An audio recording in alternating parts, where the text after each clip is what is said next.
பிடுங்கிக் கொண்டு எங்கள் ஒளியின் சத்தத்தினை வேண்டுமானாலும் நீங்கள் குறைக்கலாம். ஆனால் இந்த உணர்வின் யுத்தத்தினை நீங்கள் ஒரு நாளும் குறைக்க முடியாது. தோழர்களே, இங்கே நடைபெற்றுக் கொண்டிருக்கக்கூடிய ஆர்ப்பாட்டம் என்பது அனலூர்பேட்டை சேர்ந்த மாணவன் கிஷோர் அவர்கள் ஆணவ படுகொலையில் கொலை செய்யப்பட்டிருக்கிறார். தோழர்களே, இது கொலையா தற்கொலையா என கண்டறிய பெரும் நடவடிக்கை எல்லாம் இருக்க வேண்டிய அவசியம் இல்லை. போஸ்ட்மார்டம் ரிப்போர்ட்டிலே தெரிந்துவிடும். அவர் அடித்துதான் தாக்கப்பட்டாரா, இல்லை விபத்தில் இறந்தாரா, இடத்தில் குதித்து இறந்தாரா என்பது போஸ்ட்மார்டம் ரிப்போர்ட்டிலே தெரிந்துவிடும். இருந்தும் இதனை இத்தனை நாட்களாக அவர்களுடைய பெற்றோர்கள், அவர்களுடைய உறவினர்கள் எவரிடமும் தெரிவிக்காமல் காவல்துறையின் இந்த மெத்தனப்போக்கு என்பது கண்டிக்கத்தக்கது.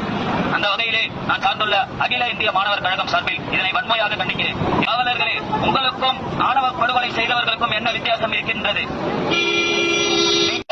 உங்கள் சீருடைகளுக்கு பதிலாக பூணூலை அணிவித்துக் கொள்ளலாம். நீங்களும் ஆட்ட பரம்பரை டி ஷர்ட்டினை போட்டுக் கொள்ளலாம். காவலர்களே, மக்களுக்காக தான் நீங்கள் பணி செய்ய வந்தவர்களே.